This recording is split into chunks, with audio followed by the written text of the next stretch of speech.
Need meetodid, mida me seni oleme käsitlenud, nende kohta kasutatakse kokkuvõtlikult sellist mõistet nagu ab initio, mis on ta mul korra või paar ka läbi jooksnud algusest peale.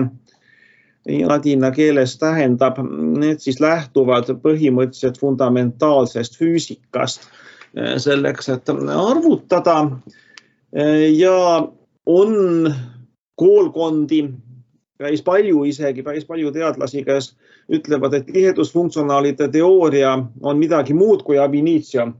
Et need nii-öelda puhtalt lainefunktsioonil põhinevad, mille jaoks, nagu ma ka eelmine kord ütlesin, on viimastel aastatel hakanud see lühend WFT tekkima, Wave Function Theory, nagu siis DFT-le vastandiks. Et see ab initio definitsioon, ja ma ei ole vaadanud, mida Wikipedia värskelt arvab, ja ma arvan, see on lihtsalt kellegi arvamus. Et need on siis meetodid, kus nii või teisiti püüame suhteliselt siis toetuda ikkagi fundamentaalsele füüsikale. Aga suurte molekulidega tekivad meil arvutusaja probleemid. See mõiste suur on muidugi aastatega tasakesi edasi nihkunud ja sellised tavalise orgaanilise keemia labori molekulid on tänapäeval juba piisavalt arvutatavad. Aga näiteks biomolekulidega ikkagi DFT-ga ega ammugi mitte äritusteooria või Kaplan-Klastriga nende kallale ikka ei lähe. Ja siis on tegelikult juba kohe algusest peale, 30ndatest aastatest eelmisel sajandil, hakati, või pandi seda tähele, tollal oli ka kõige lihtsamad arvutused väga mahukad, kui pidi tegema pliiatsi paberi ja võib-olla mingi mehaanilise aritmomeetriga. Olete näinud niisugust piistapuud pildi peal vähemalt, vändaga ei ole. Te olete juba see põlvkond. Tundub, et inglise keeles tähendab see veel midagi muud, see mõiste. Mida ma silmas pidasin, oli sihukene riistapuu. Võtame siit ühe natukene suurema. Vaatame, palju suuremaks ei lähe. Põhimõtteliselt siis niisugused kangid, siin on numbrid 0-9. Ja siin all, kuhu see Shutterstock on parasjagu oma nime peale pannud, tuleb siis tulemus. Ja siis käis põhimõtteliselt niimoodi, et korrutamise, on ennegi korrutamise masin. Siia üles pannakse peale üks tegur ja siis keeratakse vänta. Ütleme, kui on 35-ga korrutada, siis keeratakse 3 korda vänta ja siis ta liidab. Ta on põhimõtteliselt liitmismasin, eks ju. Ta liidab seda 3 korda, mis sinna üles sai peale pandud, siis nihutatakse, see alumine osa on liikuv. See osa on liigutatav ja siis nihutatakse seda üks koht edasi ja keeratakse 5 korda veel, saadakse 35, eks ju. Et selline mehaaniline riistapuu, veel minu kooli ajal neid oli poest võimalik osta. Need olid suhteliselt kallid. Minul pole niisugust asja kunagi olnud, aga teda siis kasutati ja nagu näha, siin on ka mingeid teisi, mida ilmselt siis tollases Nõukogude Liidus ei pakutud, sest see on see tüüp, mida liikus. Aga tundub, et siis Wikipedia või mis see on nüüd, Google pakub siin veel igasuguseid muid huvitavaid mehaanilisi abivahendeid. Muideks räägitakse ka seda, ma ei mäleta, kes see kuulus kvantkeemik oli, kes kusagil 40ndatel aastatel vist ärples või oli see veidikene hiljem, kui need mõisted juba olid tekkinud ja siis tagasi vaatas, rääkis, et temal oli maailma esimene paralleelarvuti ja kuna aastaarv nagu sellele võimalusele eriti ei viidanud, siis selgus, et see paralleelarvutus tähendas seda, et oli 4 doktoranti iga ühes juba vändaga masin. Ja need, kes arvutasid korraga, paralleelselt. Et see oli tolle aja tase ja loomulikult siis püüti leida võimalusi nende arvutuste mahu vähendamiseks. Et siis juba üsna algusest peale on üritatud luua poolempiirilisi meetodeid, ehk siis arvutusmeetodeid, mis vähemalt mingis osas tuginevad kohe otseselt katseandmetele. Et muidugi, lõpus on ka fundamentaalkonstant on katseandmed, eks ju, elektroni mass ja valguse kiirus, et kusagil tuleb ikka katseandmed sisse. aga ütleme siis rohkem spektroskoopilised või ka uuemates metodites keemilised andmed. See võimaldab teha lihtsustusi nii teoorias kui arvutuskäigus ja need lihtsustused teevad arvutused nii ebatäpseks, et tuleb kuidagimoodi seda mõju kompenseerida. Et selline on see üldine ideoloogia. Matemaatilise teooria ma jätsin sellest peatükist välja, kui te kunagi võib-olla jõuate minu arvutuskeemia ainesse, mis on kevadsemestril, seal me vaatame neid asju palju rohkem süvitsi. Aga oluline võib-olla oleks teada nimetusi või neid lühendeid, sest need jooksevad alatihti artiklites läbi. Et tunnete vähemalt ära ja teate, millega on tegemist, et ei aja näiteks poolempiirilist meetodit segamini mõne baasikomplekti või tihedusfunktsionaali nimetusega. Kõigepealt siis just nimelt veel enne arvutite kasutuselevõttu on siis töötatud välja siin sellel slaidil olevad meetodid. Tänapäeval on nad muidugi ka programmeeritud ja arvutitega kasutatavad. Aga tulemused on siis suurel määral kvalitatiivsed. Aga mida sealt üldiselt kätte saab, on orbitaalide kuju. Orbitaalide kuju on väga püsiv läbi meetodite, saab väga sarnaseid orbitaale ja üht-teist ka spektrite osa, selline rohkem võib-olla füüsika poole kuuluv teema. Kõik alati algab Hückeli meetodiga.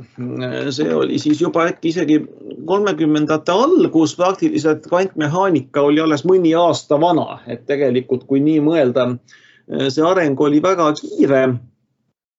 Idee siis oli selles, et vaadati tasapinnalisi molekule, keemias klassikaline tasapinnaline molekul on benseen, eks ju, aga ka sama butadieen, mida me arvutasime, et sellised tasapinnalised molekulid, seal omakorda piisidemed.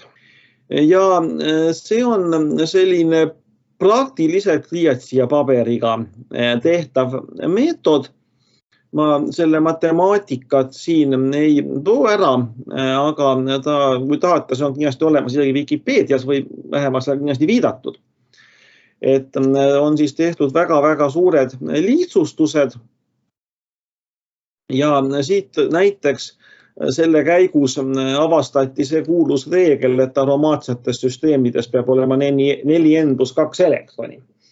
Siis pi-elektronist on jällegi jutt, sigma-sidemed selles mudelis üldse ei figureeri. Nüüd natukene edasi arenenum on PPP, Pariser-Bar-Poppel. Ta arvestab ka spinni ja toob sisse ühe lähenduse, mis oli poolempiiriliste meetodite väljatöötamisel väga fundamentaalne aastakümneid. Inglise keeli on see siis Zero Differential Overlap, lühendatakse ZDO. Eesti keelde olen tema selliselt tõlkinud. Ja idee on selles, et kui meil on baas, mis koosneb aatomoorbitaalidest, mis on väga tavaline Slateri tüüpi orbitaali kasutati, kuigi ma kasutan, et PPP on vanem kui Slateri tüüpi orbitaal oma nähtuselt. Siis eri aatomitel olevate orbitaalide kattumisel olev elektrontihedus võrdsustatakse nulliga. Ehk siis öeldakse, et eri aatomite orbitaalid vähemalt teatud arvutuskäigu mõttes ei oma kattumist. See võimaldab välja jätta kõik 34-tsentrilised liikmed, mis on teatavasti Aminitso meetodite ja DFT meetodite kõige suurem arvutusmaht. Ja samas loomulikult võite ise arvata, et sisuliselt jätame välja keemiline sideme. Et see nagu ei lähe mitte, tegelikult päris igalt poolt neid välja ei jäeta. Et see on natukene kavalam see asi ja kuidas täpselt seda kattumist välja jätta ja kompenseerida. Selles suurel määral seisnebki nende uuemate meetodite eripärad. Aga siis see CDO lähendus oli väga levinud. Hückeli meetod arendati edasi teooriaks nimega EHT, Extended Hückel Theory, mis tõi sisse ka sigma sidemed ja seoses sellega võimaldas arvutada ka, võimaldab ka täna, ega ta kui kadunud ei ole, kolmemõõtmelisi molekule. See juba praktiliselt eeldab arvuti kasutamist. Võib-olla mingid väiksed, väga lihtsaid molekule saab teha taskuarvutiga või siis mehaaniliste abivahenditega. Ja kui PPP ja EHT mõlemad eeldasid, et molekul on tasapinnaline, on üldse mingist geomeetriast selles mõttes rääkida, et see antakse ette nii-öelda lähteandmetega, milline on geomeetria, siis EHT juba vähemasti osade molekulide jaoks annab enam-vähem õigeid geomeetriaid, suudab eristada nii-öelda SP2 süsinikku SP3 süsinikust näiteks. See on juba suur asi, arvestades, et tegemist on peaaegu et pliiatsi ja paberiga toimiva mudeliga. Aga sideme pikkused tulid juba piisavalt ebatäpsed, et lihtsalt võtta tabelist kovalentsed raadiused ja liita kokku annab täpsemad sideme pikkused. Et selleni veel nii primitiivsed meetodid nagu Hückeli teooria ei küündi. Kui nüüd Gaussiani programmi arvutuste lähtelähendid, tehakse tänapäeva niisugune nagu Harrise funktsionaal, mis on üks väga lihtne tihedusfunktsionaalide teooria meetod, siis sellised lihtsad kvalitatiivsed arvutused näiteks orbitaalide kuju osas on sel meetodil tehtavad tänapäevani. Ma ei tea, kas Ronald Hoffmann on enam aktiivne, ma kahtlustan, et mitte. Ta oli selle ala selline grand old man, väga palju reaktsioonimehhanisme kvalitatiivsel tasemel on just tema poolt nii-öelda ära lahatud ja ära seletatud orgaanilises keemias ja ka kompleksühendites ja mis kõik. Ja Hoffmanni programm, muideks tarkvara oli vähemalt mõne aja eest tippus kusagil vabalt ka internetis väljas, selle EHT oma. Aga minul endal ei ole temaga rohkem kokkupuuteid olnud. Järgmine mudeli perekond, mida poolempiirilistest kindlasti ei saa mainimata jätta, pärineb kusagilt 60ndate aastate keskelt.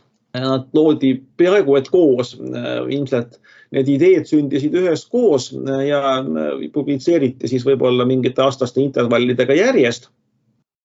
Ja need on siis Pariser-Bar-Popli üldistused mittetasandiliste molekulide jaoks. Ja siin on need lühendid, siis CNDO on siis complete neglect of differential overlap. Jäetakse igasugune kahe orbitaali kattumine arvestamata. Siis on meil vahepealne variant nimega intermediate neglect of differential overlap. Ja NDDO on neglect of diatomic differential overlap, ehk siis see, et ainult eri aatomite peal olevate orbitaalide kattumist ei arvestata. Muide, kõigi selliste meetodite üks oluline lihtsustus on ka see, et jäetakse ära kõik sisekihtide elektronid. Ainult valentselektronidega opereeritakse. Pean tunnistama, et kui mina hakkasin kvantkeemiaga tegelema, see oli siis eelmise sajandi 80ndate aastate lõpp, 90ndad, tolleaegses Tartu Ülikoolis ei olnud ka nüüd mingeid väga vingeid arvuteid tänapäeva mõistes. Ja meie võimalused piirdusid ka põhimõtteliselt poolempiiriliste meetoditega. Ja näiteks mina harjusin sellega ära, süsiniku tuumalaeng on 4. Sellepärast, et nii palju oli neid arvutusi kogu aeg, eks oli see sisekiht, pannakse lisata tuuma osaks nii-öelda loetakse või selles mõttes, et sisekiht lihtsalt ei eksisteeri nendes mudelites. Ja selle võrra on tuumalaeng väiksem. Et see mingil hetkel harjus nii sisse, et süsinik on 4 ja aptik on 6. Et tuli pärast lausa peaaegu ümber õppida. Ja samuti üldsegi hakata mõtlema, mis seal väliskihist või valenskihist seespool toimub. Nii et CNTO-ga juba olen ise ka arvutanud, küll üsna vähe, aga põhimõtteliselt need tarkvarad tollel ajal kuidagimoodi suudeti smugeldada ka siiapoole laudset eesriiet. Tegelikult CNTO, INTO, vähemalt on mäletan, tollel olid üks sama tarkvara, ühe sama programmi, lihtsalt kaks erinevat või sisend mingite parameetritega sai nende vahel valida. Ja minu teada seda geomeetria optimeerimist ei olnud, et ma ei oska täpselt ütelda, kuidas moodi selle lause taga olev teadlastöö on tehtud, aga suhteliselt korralikke geomeetriaid oli võimalik saada. Aga millest ta ikkagi täiesti ebakindel oli molekulide polaarsus ja energiavahet ka, kui me räägime nüüd reaktsiooni energiatest, siis sellega oli kehvasti. Kuna seal on hulka parameetreid sees, siis neid sai ka erinevalt luua või erinevatest lähteandmetest lähtudes parametriseerida, et on need MURS-iga variandid, CNTOS, INTOS, mis olid siis spetsiaalselt spektri arvutuste jaoks loodud. Ja seal oli ka siis konfiguratsiooniline interaktsioon, mis oli tollel ajal ainukene korrelatsiooni energia arvutamise meetod, mis oli juba nii-öelda piisavalt välja töötatud. Nii MP2 kui Kaplan Cluster, kui kõik need tulid 70ndatel aastatel. Muideks, minu teada INTOS on Gaussianis olemas, et teoreetiliselt te võiksite sellega täiesti arvutusi teha, aga ilmselt on praegu paremaid meetodeid spektri arvutuste jaoks. Ennekõike on niisugune asi olemas nagu ajast sõltuv tiirusfunktsionaalide teooria, TDDFT, Time Dependent Density Functional Theory. Algne lootus autoritel muidugi oli, et jätame veel vähem diferentsiaalset kattumist ära ja äkki saame veel paremad tulemused, aga üllatuslikul viisil NDDO ei olnud oluliselt parem, küll aga palju arvutusmahukam kui need CNTO ja INTO. Et näiteks, kui mina omale arvutasin, ma polnud NDDO-st midagi kuulnud, vähemalt selle nime all mitte. Ja seda arendustööd tehti umbes 10 aastat ja neid erineva DO lõppudega lühendeid tuli tollel ajal iga aasta välja. 1977 ja MNDO on ilmselt järgmine oluline teetähis ja sellised nimed Dewar ja Thiel, kes juba ka kõigi nende hilisemate meetoditega on nii tegelenud. Thiel esines konverentsidel veel minu arvates mõni aasta tagasi. Oli küll juba siis niisugune hallipäine, aga täiesti tegus teadlane, et mina olen teda palju kordi esinemas kuulnud. Dewariga muideks oli selline huvitav lugu, et sellal, kui ma olin Ameerikas postdocs, oli 90ndate keskel, siis sama ülikool, Florida ülikool võttis kusagilt mujalt juba emeriteerunud Dewari paariks aastaks tööle. See vist ei ole seesama Dewar, kes selle termose kasutusele võttis, et Dewari anumu olete võib-olla kuulnud, eks ju, lämmastiku jaoks. See ei ole sama Dewar. See Dewar võeti lühidalt tööle, talle anti ainult üks töö ülesanne kirjutada kvantkeemia ajalugu, sest ta oli seda kõike näinud ja selle sees olnud. Ma isegi ei tea, kas ta sellega hakkama sai. Igal juhul kusagil selle 90ndate keskel liikus äkki meil maja peal info, et Dewar on läinud lõplikult pensionile ja tema kabinet on avatud rüüstamiseks. Nii-öelda võis vabalt minna ja võtta kõike, mis seal kabinetis oli. Ja minul on paar Dewari kogust pärit raamatut siin kusagil riiulis. Tema enda nii-öelda autogramm või selles mõttes, et ta kirjutas sisse, et on tema omad, tema nimi sisse kirjutatud. Need on väga põnevad raamatud ja ma igapäevaselt ei kasuta neid, isegi peast ei mäleta, millised neist palju, mis siin riiulis on. Aga minul on Dewariga selline kaudne kokkupuude olnud. Näinud ma vist teda kunagi oma silmaga ei ole. Nii, igal juhul need Dewari ja Thieli ja hiljem juba Thiel läks eraldi grupiks ja tegi omad arendused. Siin on nüüd terve hulk nimetusi. See viimane Sindo 1 on mujalt pärit, nii et võtame need.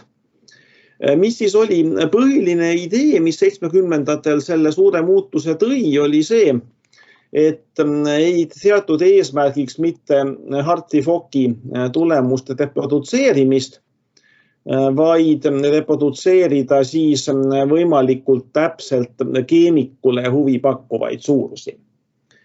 See oli selline oluline paradigma muutus, sest Hartree-Fock, nagu me praeguseks teame, on ise suht ebatäpne meetod. Et kui sa üritad lähendada ebatäpset lähendust, no ega sa sellele lähemale ei saa üldiselt, võib-olla vahel juhuslikult ainult.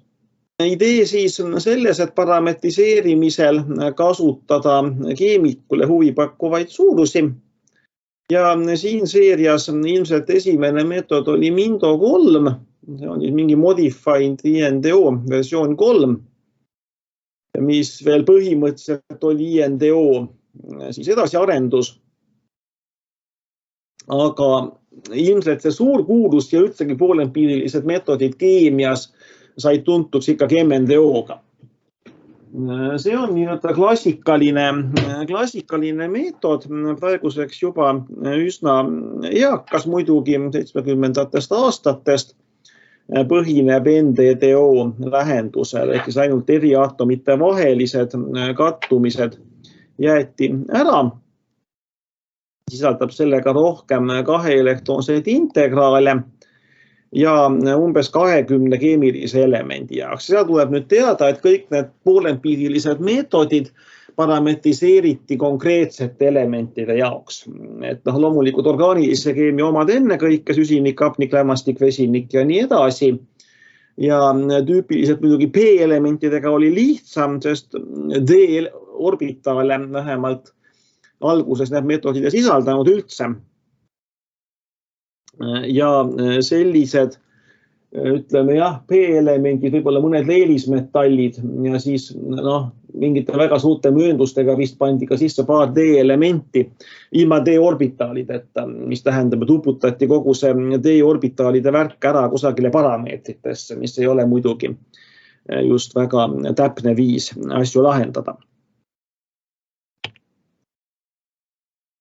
Vahepeal need tegelased ka kolisid muuhulgas Texase osariiki Austini linna ja ilmselt neil sai kõrin DO lõpulistest lühenditest, mis enamike teie pole praegu siin näinud, aga neid oli tõepoolest palju ja püüdsid leida mingeid muid tähiseid.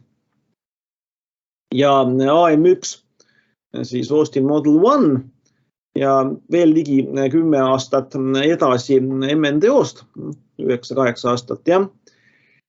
Enne kõike siis tuumade tõukumisega tegeleti hoopiski selle koha peal, nimelt meil sisekihtide elektrone, ma tuletan meelde, ei ole nendes mudelites, mis tähendab, et laengud on valed ja tuumalaengud ja nende tõukumise siis funktsioonid ka samamoodi, et sinna lisati mingeid täiendavaid funktsioone, need tuumad ei tõuku enam siis elektrostaatikaga puhtalt, vaid seal on mingi keerukam funktsioon, mis siis võimaldab sideme pikkusi ja nurki paremini arvesse võtta ja samuti lisati eraldi parameetrid vesiniksidemed, vesinik tehti ka keerulisemaks. Aatomeid mõnevõrra vähem ja see oli vist AM1, mille puhul meil oli just tarkvara, mis seda arvutas lähtekoodina ja sealt leidsime ühe huvitava kommentaari, kui ma õigesti mäletan, see element oli alumiinium, mille kommentaar oli selline, tähendab võib-olla veidike taustast, kui parametriseerimine käis.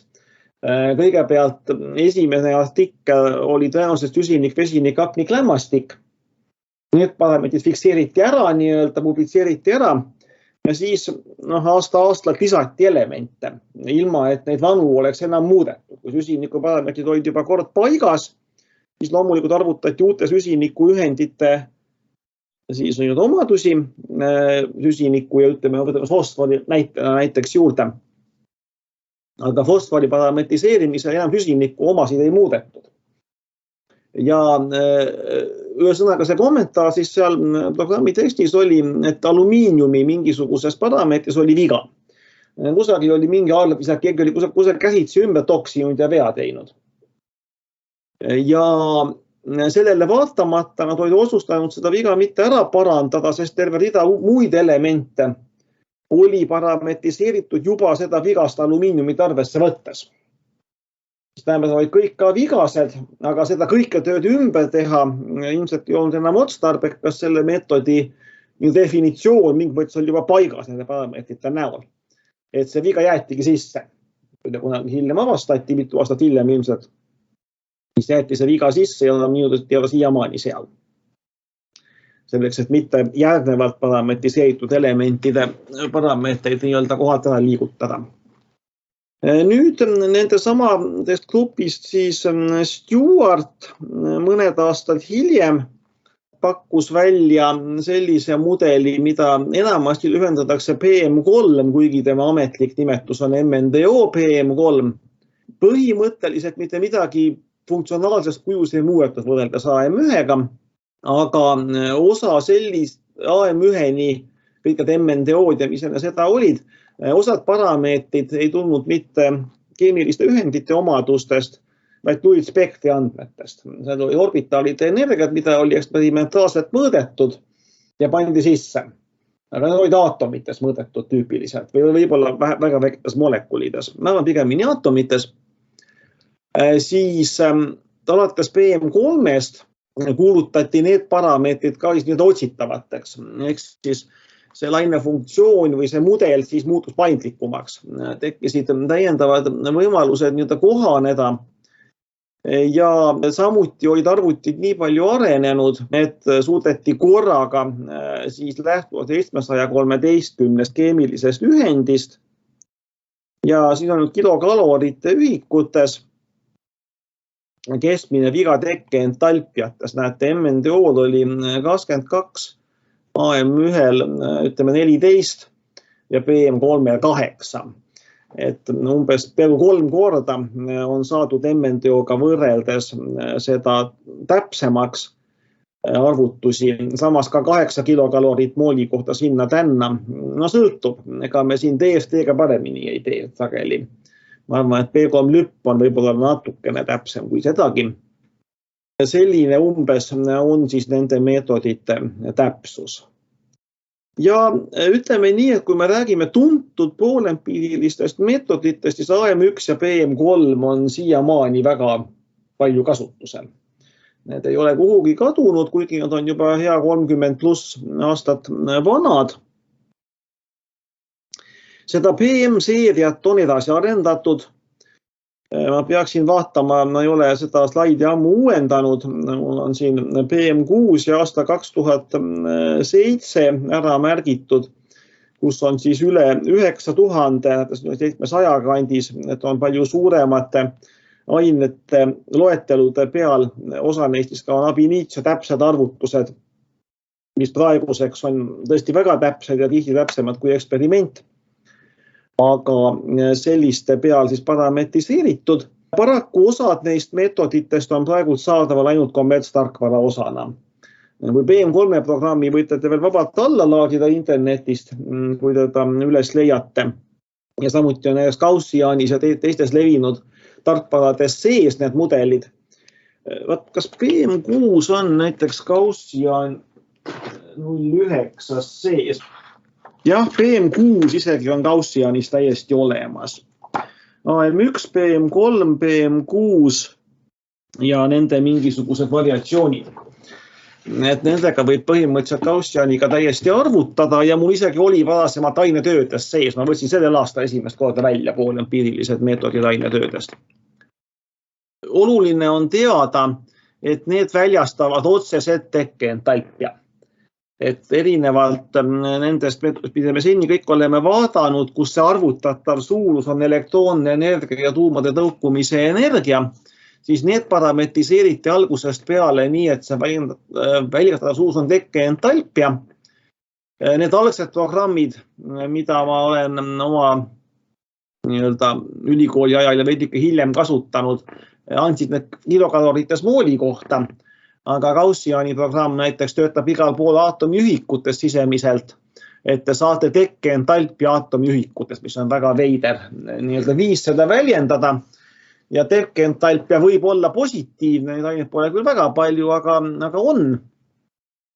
et võite näha täiesti harjumatult, vähemalt minu jaoks väga võõrast silmale, et lõppenergia, mille Gaussian annab, on positiivne suurus.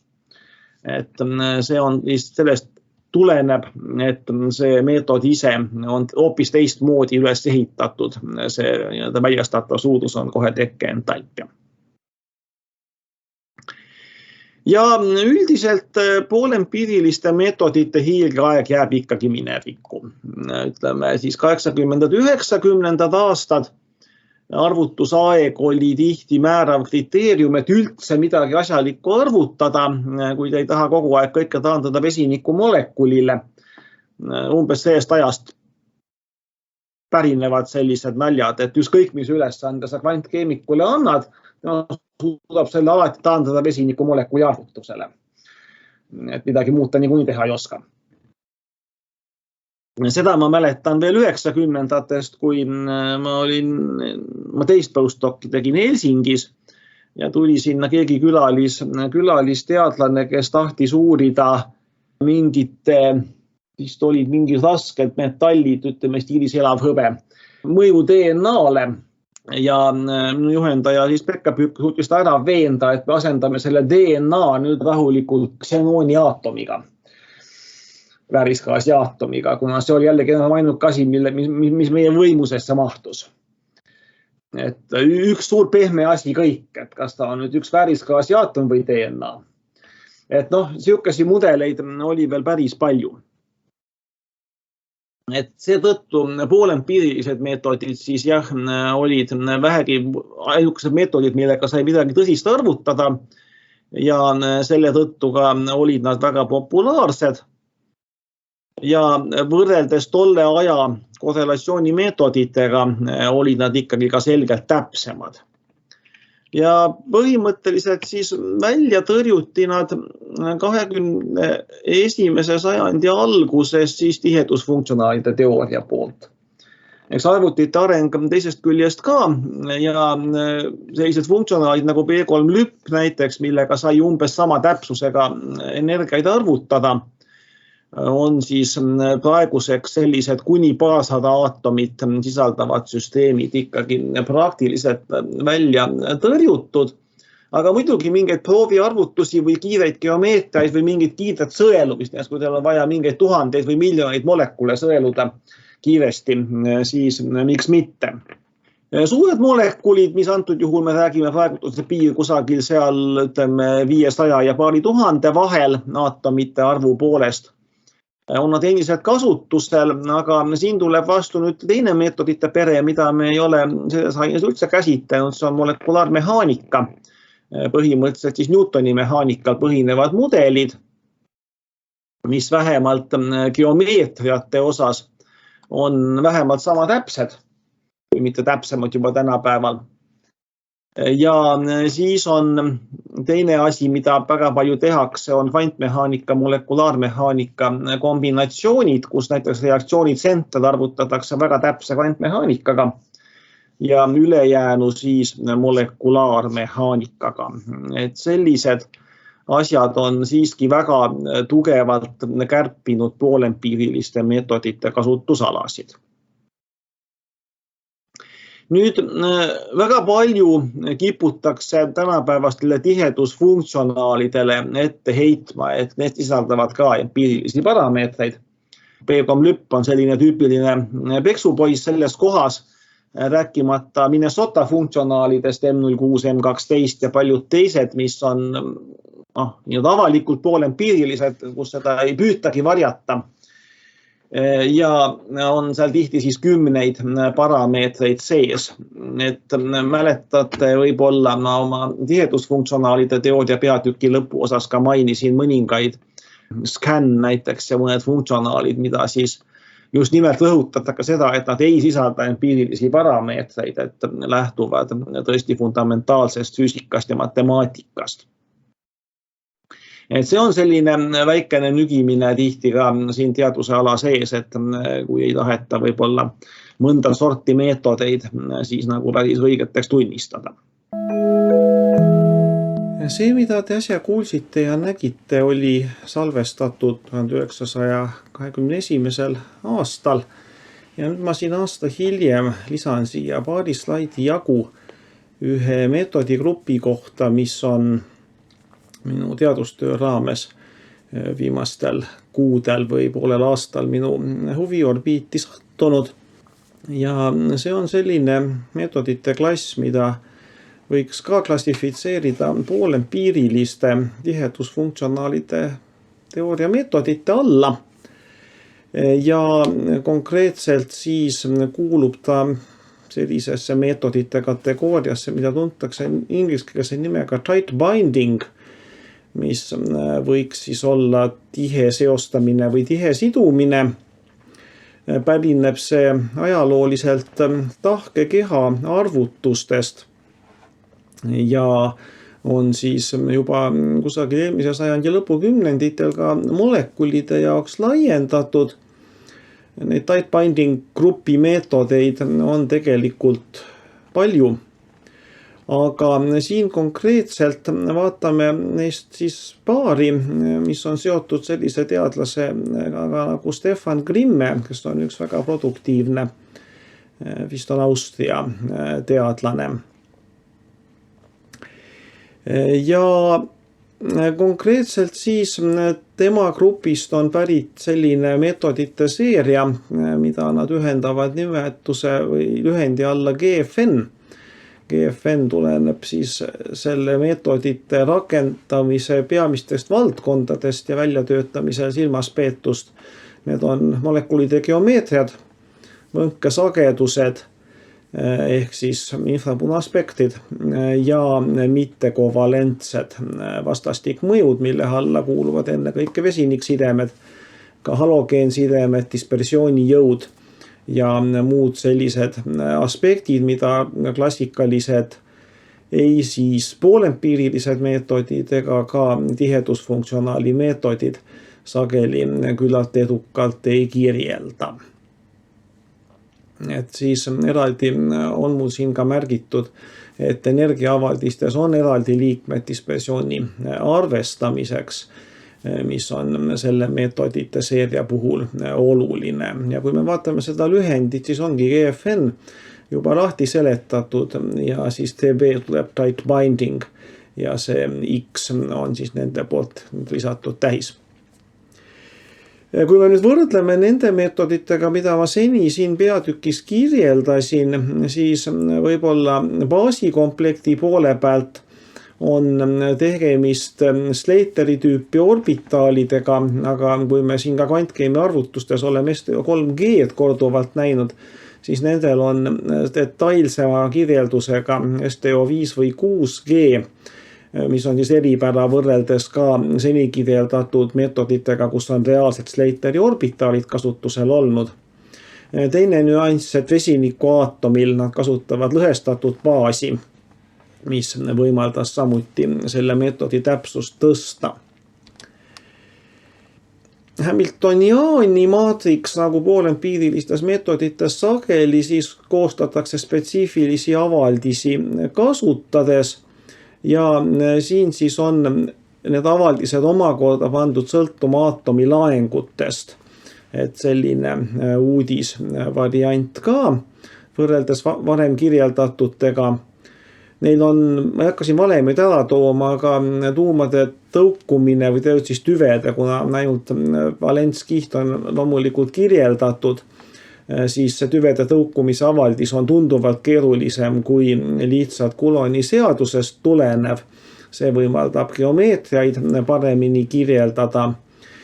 Siis on selline tähelepanuväärne erisus nendel meetoditel, et elektronide arv molekulorbitaalidel ei pruugi olla täisarv. Me oleme seni alati ette kujutanud, et see on nii, aga teatud tingimustel, eriti kõdunud orbitaalide korral, võib olla siis mõistlik keerukamate korrelatsioonimeetodite ja avatud kihtide ja kõige selle asemel töötada murdarvuliste elektronide arvudega orbitaalidel, mis võib asjagu natuke kõhe tunduda, aga selliselt on see meetod ehitatud. Ja nagu juba mainisin, dispersiooni arvutamiseks on eraldi energialiige neil ka olemas. Ja tulemusena on saadud väga universaalne meetod, kui ma siin ka eelnevate meetodite puhul tõin välja, et tüüpiliselt on ainult tähtsamad elemendid parametriseeritud, siis nemad võtsid ette ja parametriseerisid ära kõik nii-öelda, mis vähegi võib huvi pakkuda, on kaasa arvatud lantanoidid ehk siis vesinikust kuni radoonini. Põhimõtteliselt siis jäävad välja ainult need aktinoidid ja 7. periood, mis on radioaktiivsed ja tõenäoliselt keemikutele sageli huvi ei paku. Meetodis on 16 parameetrit, mis on globaalsed ehk siis kirjeldavad või on ühed ja samad kõigi elementide jaoks. Ja siis elementide endi parameetrite arv natuke pidi sõltuma elemendist, aga keskmiselt umbes 11 parameetrit elemendi kohta, mis ühtekokku teeb kogu perioodilikkuse tabeli kohta umbes 1000 parameetrit, mis nad väidavad, et on väga tagasihoidlik arv. Eks see sõltub, kust poolt vaadata. Loen seda siis 22. aasta sügisel. Ja praeguseks on sellest meetodist 2 versiooni olemas, GFN1 XTB, mida algselt lisad GFN XTB-ks nimetasid, ja suhteliselt hiljuti välja tulnud GFN2 XTB, kus siis aatomi laengutele lisaks kasutatakse multipoolset ritaarendust, dipoolid, kvadrupoolid ja nii edasi. Ja samuti dispersiooni valemit, mida sama grupp ka töötab välja muude meetodite jaoks, on sinna pandud uuem versioon. Ja loomulikult on siis ka meetod mõnevõrra täpsem. Aga samast grupist lihtsalt mainin ära, on ka veel jõuväli samade eesmärkidega, mis on oluliselt vähem täpne, aga samas ka oluliselt kiirem, mis on siis puhtalt Newtoni mehaanikal põhinev mudel. Ja miks see kõik meile on huvi pakkunud, üks selline küllaltki tüüpiline arvutuskeemia probleem on molekulide konformeeride leidmine, ehk siis tuleb läbi keerutada erinevad väändenurgad tüüpiliselt ja võib-olla ka iga kord optimeerida ülejäänud geomeetria parameetrid, et leida siis kõige soodsam mingi molekuli asend. Orgaanilistel molekulidel vähegi suurematel on tihti võimalik konformeerida arvud astronoomilised. Ja neil on ka terve rida seal muid meetodeid ja algoritme, kuidas neid sõeluda, et mitte kõiki lihtsalt tuimalt läbi proovida.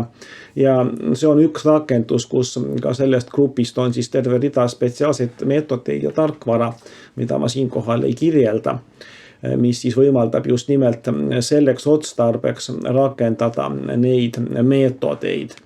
Võib-olla siis selle ploki kokkuvõtteks, et ikka veel ja juba jälle tuleb ikkagi poolendpiirilisi uusi meetodeid välja. Ja ka sellel alal võib-olla eriti, kui on selline mingi massiivsem arvutusplaanis, tasub pilku peal hoida. Et mullegi tuli see siin teadustöö raames mõnevõrra üllatusena. Sellised asjad on olemas ja tundub, et ka leiavad taas kasutust mõningates rakendustes. Sellega lõpetame selles korraks selle peatüki. Kohtumiseni.